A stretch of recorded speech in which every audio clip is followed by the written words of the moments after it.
Okay, find the value of c that creates a perfect square trinomial. Then you'll be factoring the trinomial.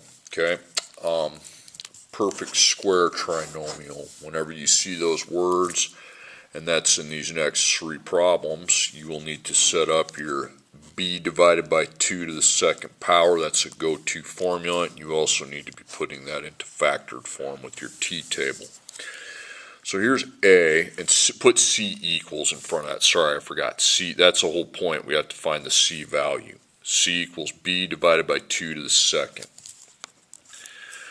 Okay, so b is going to be 10. So we divide our 10 by our 2, which is 5 to the second. And 5 times 5 is 25. Okay. Okay, so there's your c value. Now factor it. Put it into the two parentheses. 1 times 25 is 25. Okay. So it's positive. It's a match. And it has to add to the b, which is positive 10. So that's positive 10. 25 divided by 1 is 25. Or don't even waste time with that. If you did the b divided by 2 to the second, all you need to do is square root 25 to find the two numbers. It's 5 and 5. Or actually, usually I start off with them as negative, negative. Okay. And then I square rooted 25, I got 5. Now that adds to negative 10. We need to add to positive 10, so we just make them both into the opposite. Okay. Now that makes positive 10. Okay, so the a coefficient's always 1x second when you do this.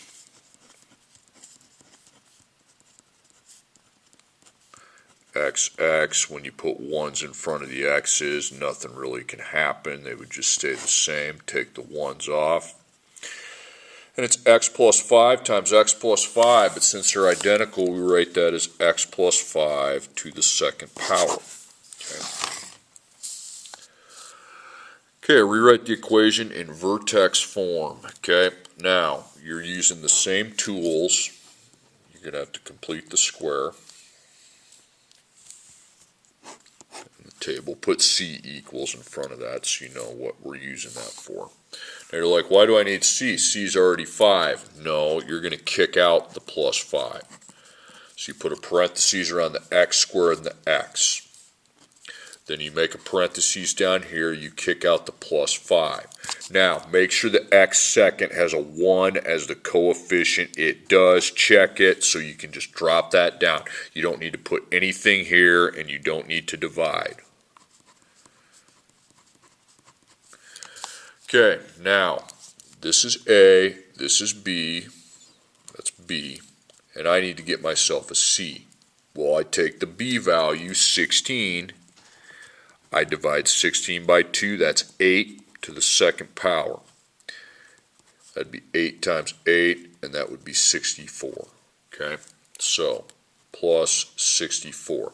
Now, you can't bring the c in here without doing something on this side. So circle your 64, and is there a number out here? No, there's not. So I'm just going to add 64. And then I quickly subtract 64 from my 5. Now, the next step is you going over here, okay? So 1 times 64, positive, it's got to be a match. It's got to add to positive 16. So to find the match, if you find your c using this b divided by 2 to the second, all you have to do is find the square root of 64. Square root, find the number times itself, that's 64, 8. That adds to negative 16. We need to make it add to positive 16. Okay. Your a is 1x second. Always is. By the way, I think by now you should know if a is 1x second, we really just end up with x plus 8, x plus 8. So I'm going to write x plus 8, x plus 8. I take 5 minus 64, that's negative 59. Okay, and then I have x plus 8 to the second power. minus 59. Now vertex form, it's an AHK. A would be 1 if you didn't have it.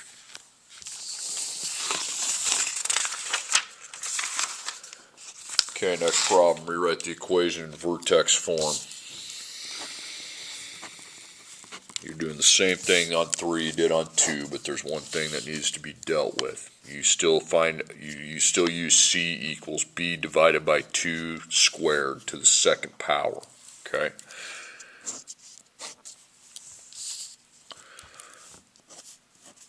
Okay. So put your plus 7. Do you have 1x squared? No, so don't check it. Put an X. No, don't put an X. Just put a exclamation point or something. That means you need to get that to 1x second, which means you bring the 4 out here and you divide this and this by 4. Okay? Similar to how you do a GCF, but you're not putting X with it, and it's just these two. You're not looking at the 7. So it's 1x to the second plus 6x. And now we're good. That's my A, that's my B. Okay, so B is 6. You also have to divide the 24 by 4 too. Okay, so 6 divided by 2 is 3. And 3 to the second, that's 3 times 3, and that's 9. Okay, so you're adding 9. Now, circle the 9, and if you have a front number, circle it, because you don't add 9. You add what 9 times 4 is, or 4 times 9. It's 36. So 36 is what is a value you brought into this side of the equation. Because, yeah, you brought in a 9, but it's 9 multiplied by 4. So you take 9 times 4 is 36, and that's what you add here. Well, then that's what I'm going to minus under this 7. Okay, now I carry down my 4. The 4 doesn't just go away. The 4 is going to be there throughout.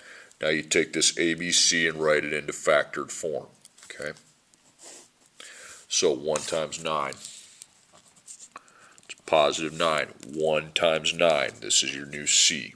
1 times 9. It's 9. Okay, has to be a match. Has to be a... Just put double negative or double positive, since you're supposed to add to the B, which is positive 6. You got to look through all that crap, and you're just focused in on this parentheses here. A, B, C. Okay? You have to add to positive 6. Okay? I don't even know why I'm doing this when you can just square root it and get the numbers right away. Find the square root of 9, tells you the numbers right away. It's 3, so that means it'd be 3 on each side of the table. 3 and 3. Negative 3 plus negative 3 is negative 6. Well, we need positive 6, so you make them positive. Okay. So positive 3, and then x, place the 1s in front, but then nothing's going to happen because you can't divide it down. It's already in simplest form. X plus 3, You're replacing this parentheses with 2 parentheses, both with the x plus 3. Then 17 minus 36 is negative 29.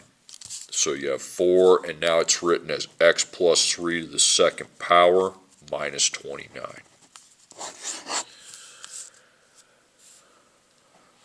Okay, find the value for k that makes a perfect square trinomial. Okay, actually I don't want k, I want b, because that's usually what's there, b. It's just a little thing you have to know. So here's a, this is b, which we're trying to find what b is, this is c.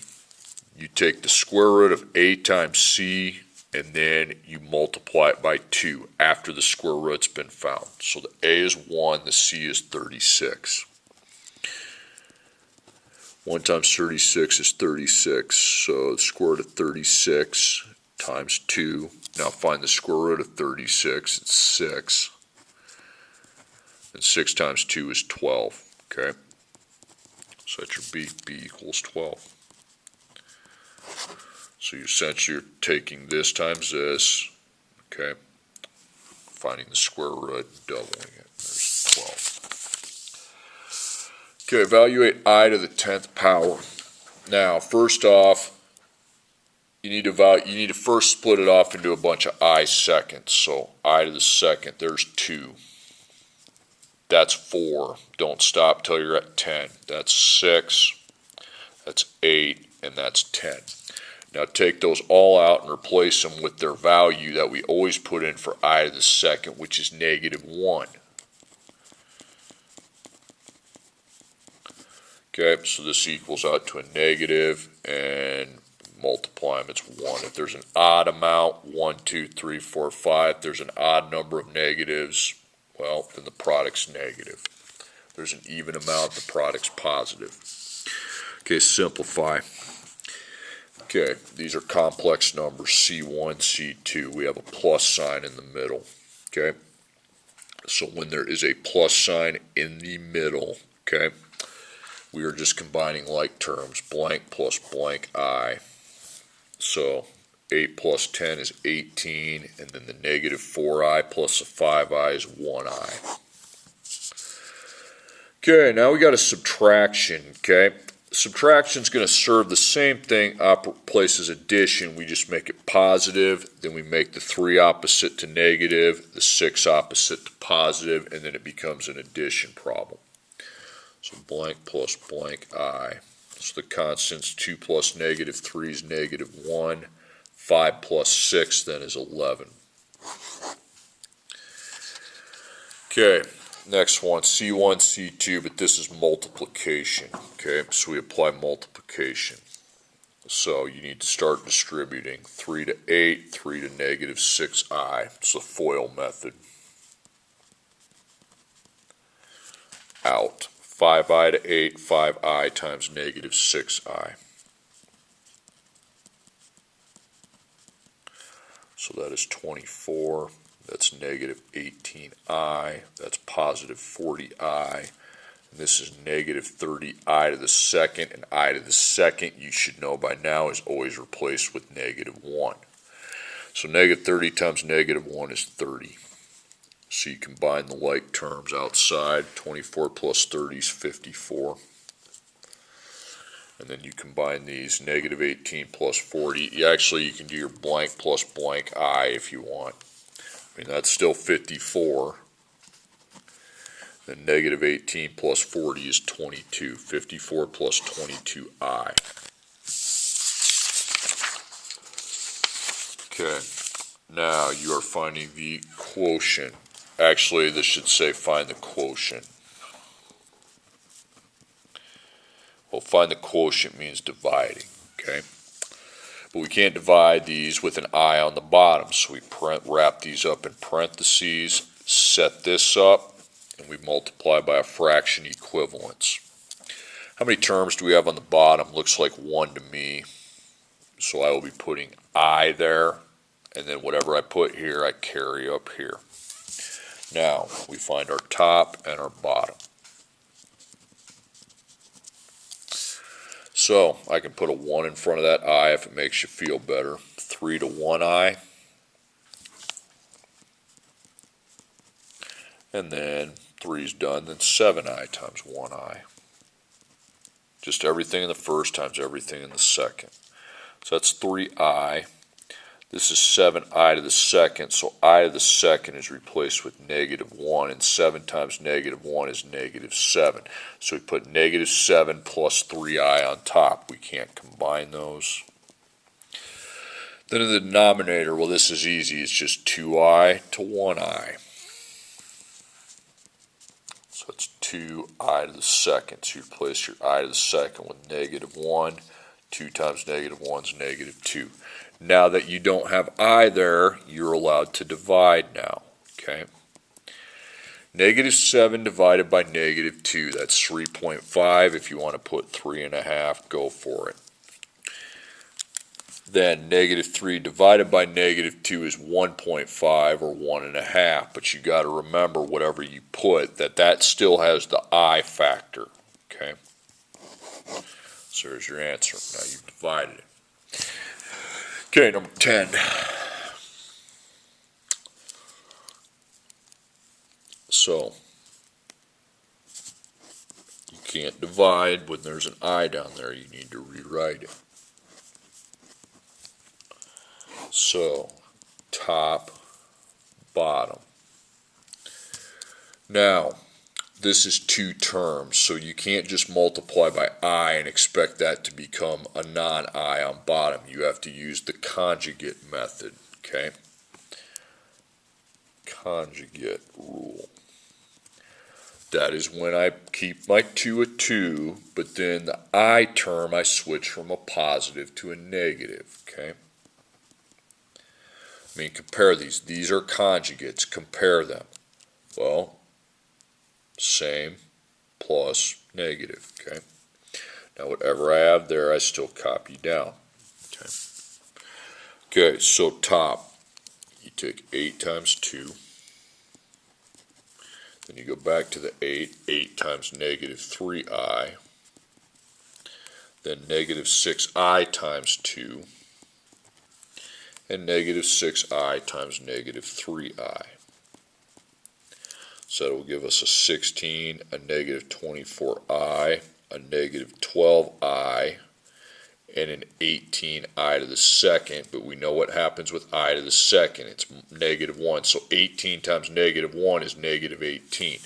Now, I add 16 and negative 18, and that's negative 2. Then negative 24 plus negative 12 is negative 36i. Okay. Now in the denominator, got to do the same thing. 2 times 2, 2 times negative 3i. Then 3i times 2, and 3i times negative 3i. So it's 4, negative 6i, positive 6i, and negative 9i to the second. But I to the second we replace with negative 1. So that equals 9. Well, 4 plus 9 is 13, and the i's cancel. Okay, you don't have it, so you put 13. Now, negative 2 divided by 13. That's not acceptable to have second PRB, that garbage, and it's negative 2/13, the fraction. Okay, negative 36 divided by 13, not acceptable, second PRB it, negative 2 and 10/13, so plus negative 2 and 10/13 I, please, okay. Okay, and then we're going to solve the equations. Okay, 2x to the second power minus 10 equals negative 100. So, we have x to the second only. So we know what that means. We are applying linear properties. Okay, well the first thing I need to look at, well, multiplication by 2 and then minus 10. So we add 10, and that's negative 90. Then we divide by 2, and that's negative 45. X equals positive negative. You got to poke the I out. First find the square root of 45, and if it's IRR, which that's an irrational number, you will be dividing it into the two square roots, the two separate square roots with I in the middle. Okay. So 45 divided by, you tried 36 first, didn't work. 25 doesn't work. 16 doesn't work. 9 does work. Put 9 and 5. 9, 5. Not 9, 3. The 9 turns into 3. Okay, so 3i square root of 5. So those are your two answers. 3i square root of 5 and then 3i square root of 5 with a negative. That's how to express that. Okay, number 12, 8x to the second power plus 3x plus 18 equals 0. So we have x to the second along with x now. So that's your factoring properties. Okay. Zeros in the house, check him off. Okay. So GCF and T-chart.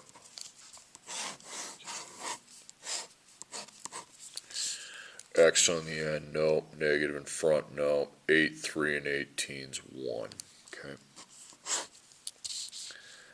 Okay, the chart's going to fail on this standard. It is. You're going to have to go quadratic formula. I'm just trying to save you some time. Opposite of b, plus or minus the square root, b squared minus 4ac, b squared minus 4ac over 2a, over 2a. So, opposite of b is negative 3, and then b is 3, a is 8, c is 18, and a is 8. 2 times 8 is 16. Enter that in.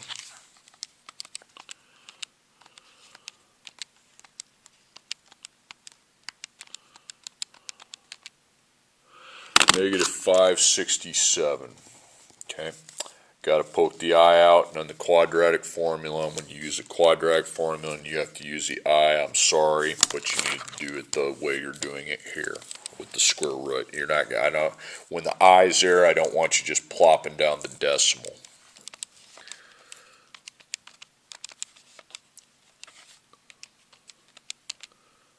Okay, yeah, that's irrational, definitely. You can't put that down there when there's an I. Just know that. So you're like, Herbson, I'm confused. When can I just write the decimal? If there's an I, you don't write it. You write IRR, and you simplify this irrational square root. Problem is 567 don't really divide by anything. Oh no, I'm wrong. Okay.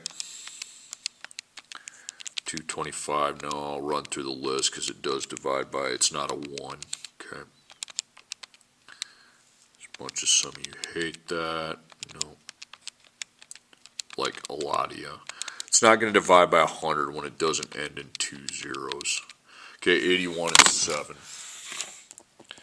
Okay, plop the I in the middle, and the square root of 81 turns into 9. So you put 9i square root 7. Then you don't do any adding or dividing. You just write that down. The only thing you could possibly do is the 7 stays put, but if the 3 and the 9 and the 16 share a common factor, you could divide them all by that common factor. But I don't need you to do that in here. So negative 3 plus 9i square root of 7 over 16. And then negative 3 minus 9i square root of 7 over 16. Okay.